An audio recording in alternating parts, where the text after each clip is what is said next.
So today we are having a session on deep dive into application security, in which we will be going through the SaaS, DAS, and why there is need of application security. So after that, I will be sharing the resources from where you can learn and get your things hands. So first of all, I have been working with Tata Technology as of now. Previously, I was working with Vibhav Systems Limited, where I worked as SOC analyst. I took hands-on experience on QRadar, XDR, then whatever things are there in SOC, so email security and all. So I have completed my certified ethical hacker master certification as well as CHFI. And I have been doing bug bounty since past 4 years. I have been recognized by Google, Apple, Dell, and WordPress. And I have found bugs on the Microsoft Teams as well. And after that, I have 3 CVs on my name: CV 2021 0901095 and 111. So these are for the WordPress. So first of all, talking about the application security. So why it is in picture? Why application security is important?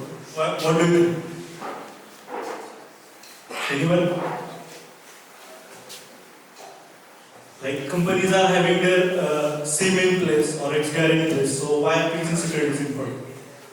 Anyone?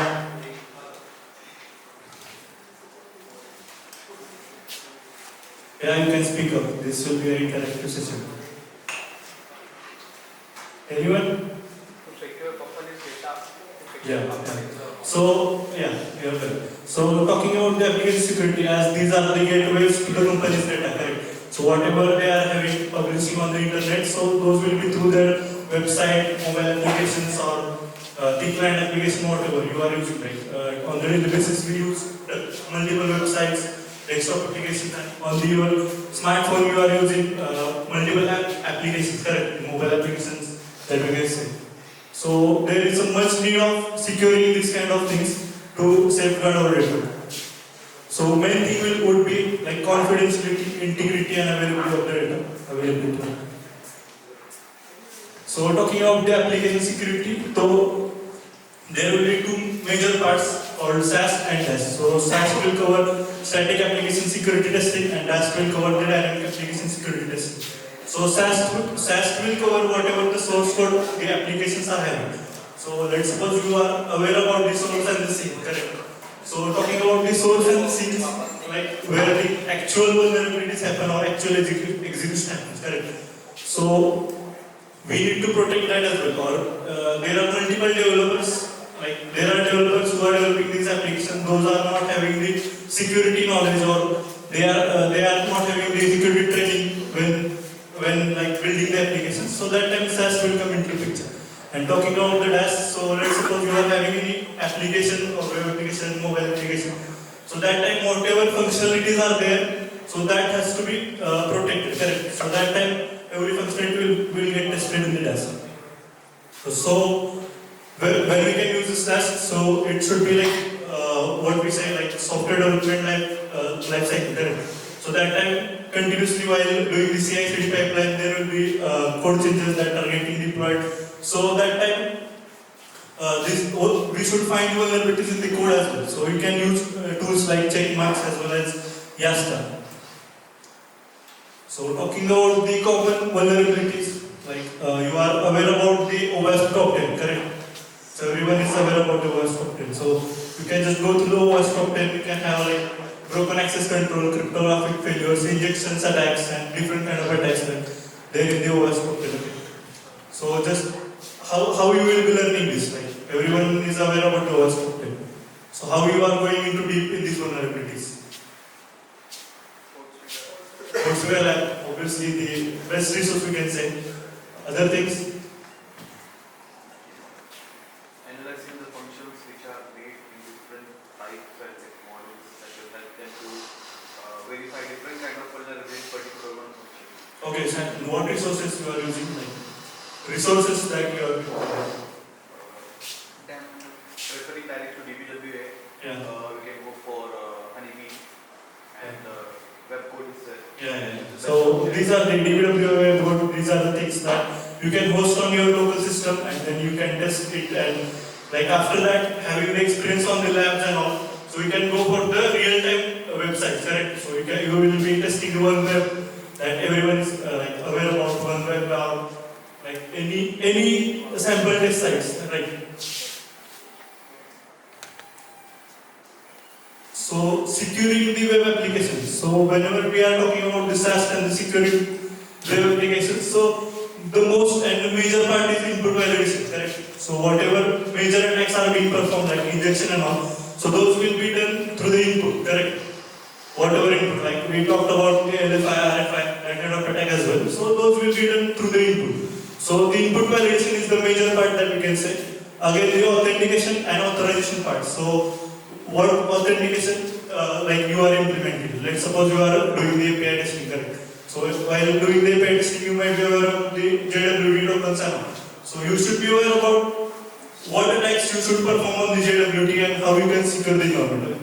And the other thing is encryption. So whatever we should be talking about the data in the rest, data in transit, correct? So we are like, let's suppose we are having data transfer at that time. Let's suppose the data is getting transferred in one, like we can say client to server or server to client. So that time it is important to have encryption. So things to look for. So what things you should be looking at while testing web applications. So generally what we prefer, like we prefer the OS checklist, correct? So we are going through all the checklist and all. So additional things you should look for is CVs, okay? So I will talk about one CV. So there is one program in the XSOL, I think everyone is aware about. If you are doing debug bounty, then there is a program called XSOL. So it is some weird program, you might get bounty like bigger bounty for the lower issues. That there is a thing, correct? So there was one portal, Jira portal, which was having like issues.xsolar.com. So as of now it is closed. So that time there were Jira portal. So I was looking for the CVs, okay. So I was unaware about the CVs, I was not having any knowledge about the CVs. So how I got 4 to 5 CVs there? So I just researched about the particular Jira version. So let's suppose Jira version is 7 point something. So I will go to the internet, I will check for that particular CVs. You will get MITRE website or you will get any other website, Medium write-ups or exploit-DB things there. So you just have to go research and check the things, and you can get the CV, not the actual CV on your name. But you can find those things and you can get bounty. Otherwise, there is one more option called like Git Showdown, on which you can get the CVs as well. So again, the next part is GitHub recon. So most of the times what happens, like developer upload the actual code on the GitHub, correct? So there are different things like API keys, credentials that are getting exposed in the GitHub repository. So most of the times those are the private, but sometimes it might happen that some user might have created a test or demo repository in which he or she have uploaded the credentials. So first of all, you should be able to do the GitHub recon. So you can go for the resources for GitHub recon, like you can go search on the GitHub. Again, you have to go to the GitHub and you will get the GitHub recon, docs for the GitHub docs for that particular thing. So I got multiple findings in the GitHub recon. So I got like around some 3-digit bounties for the GitHub recon as well. So I found mostly I found the Nexus sort of credentials and username password as well. So make sure you are having any you are able to get the data out of those credentials, not only the credentials or API key. Most of the time we get the API keys, but it is thing like companies will not accept. If you are doing the bounty, you might have gone through it. Like they will not accept. They will say if there is any impact, then only we can give the bounty. Okay. So make sure you are going to the key hacks, which is available on the GitHub, so you can do the things. And again, they exploit the findings from the GitHub as we discussed. Like I got one finding recently, so I got the JDBC username and password. So I tried to log in, even though it was an internal finding, so I was in the network, so I was able to connect to that database and get the data out of it. So make sure if you are getting the data on the GitHub, so it is exploitable. Again, there are different instances like Jenkins, dashboard, and admin panel. So as we discussed about this Shodan in the first talk, so you can just check for the Shodan queries and go for Jenkins dashboard or admin panel. So try to enumerate more about the websites. So it is not only like if I am having abc.com as a target, so I am hunting on the abc.com. It is not like that. So you should be like hunting for the star.abc.com, correct? So you will have more scope and more vulnerabilities. So any doubt till now in the web? So as you told now, we should look for star domain, but at times it will go out of scope. Yeah, it is possible bounty program, but most of them, what happens now, companies will accept those books. It is not like that every time they will reject, but if it is a critical or that kind of thing, they will accept. Because it is overlooked, right? Most of the time, we will exclude it from our testing. Well, any other doubt? No one? Shall we continue? Okay, so talking about the second part, it will be API security. Okay, so what happens whenever we learn about the web and we go to the web suite, we will get multiple API endpoints, correct? We generally see like /API /something. So while doing the API testing, so what things you should be doing? So first of all, we need to go for the API documentation. So you should be going to the API documentation thoroughly and how things are working, how this request is going, what data it is giving back. Okay, so you should be going through it. After that, you can you will get a Postman collection. Generally, whenever we are working in the corporate, so we get the API collection. So getting that collection in the Postman and again checking those things and getting that data into the web suite. We cannot directly we can test, but as we are more connected to the web suite as a security researcher. So what we do generally proxy the thing and get those requests in the web suite. So common API threats would be like broken authentication, excessive data exposure, and security misconfiguration.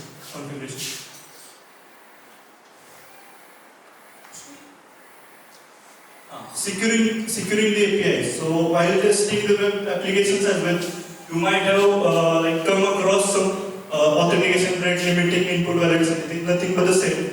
So talking about the authentication, so there are different kind of authentication while testing the APIs. So like it will be through the API keys or let's suppose or the JWT token. So there is one good extension in the web suite which is JWT attacker, in which you can just attack the JWT tokens. Okay, so it will be an algorithm attack or that kind of thing.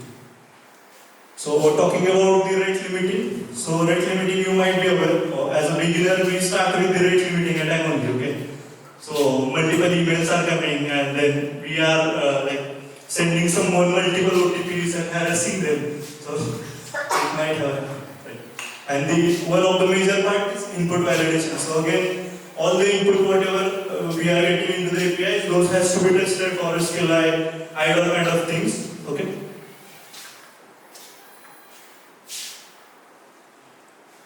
Again, talking about the thick client applications. So whatever the applications are there like C, C#, .NET, that kind of thing. So desktop applications as well. So you should be securing those as well, because when we talk about the web application API, so there are multiple people who are working on the web and API only.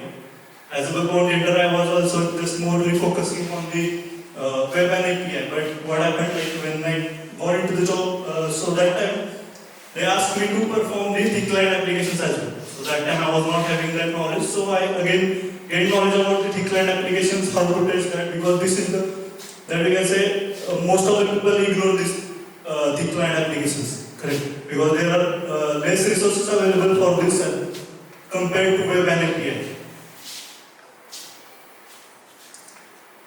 So thick client risk, like let's suppose reverse engineering the application, DLL hijacking, or you can say code injection or insecure data storage. So whatever data is being stored, so you might be aware about the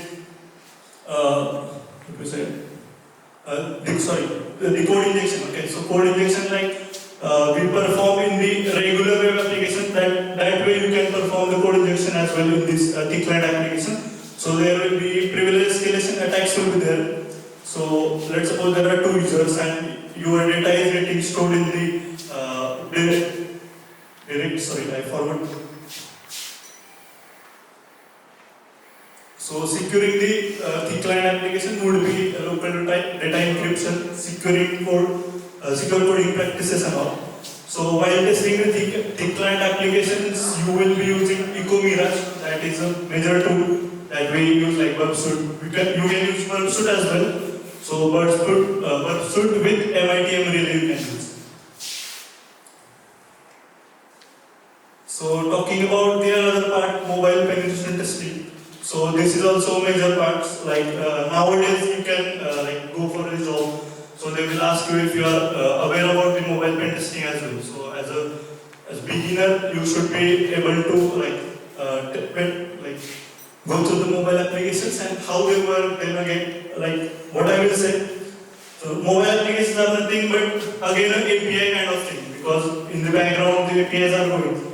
And the main thing is whatever code is there, so you have to reverse engineer that code. Then again dynamic testing will come into the picture. So whatever functionalities are there, you have to test. So majorly, if you are aware about the web API, then again the client and mobile will be easier for you, because you will be more you are what you can say, you are मतलब आप उसके साथ ज़्यादा familiar होंगे कि जो भी APIs और वेब रहेगा उसके साथ जो बैकग्राउंड में जो चलता है, जैसे कि मोबाइल में भी जो APIs है वो तो आपको ऑलरेडी टेस्टिंग आता है, तो उसके बाद आपको सिर्फ क्या करना है कि इसका ट्रैफिक इंटरसेप्ट करना है और उसको टेस्ट करना है.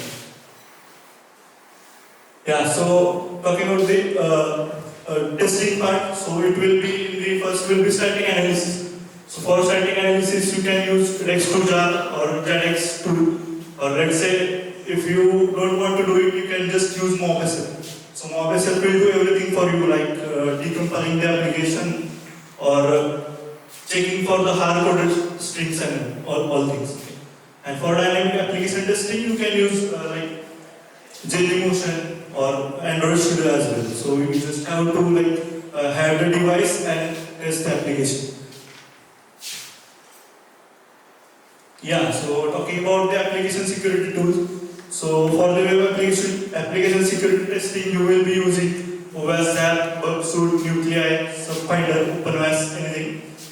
And then most of the things are open source, so you can just go through it. Again, for the API security, you will be using Postman, OWASP API security testing. Then again, there is one script for the automation of the API testing. So it is pin.io. Then Astra and Fuzz API. But what will happen now? When you will go for the Astra and Fuzz API, so most of the time you will get installation issues as a beginner will face. But I think the manual testing will be a great way. For the thin client security tools, so IDAPro, Mirage and Fiddler will help.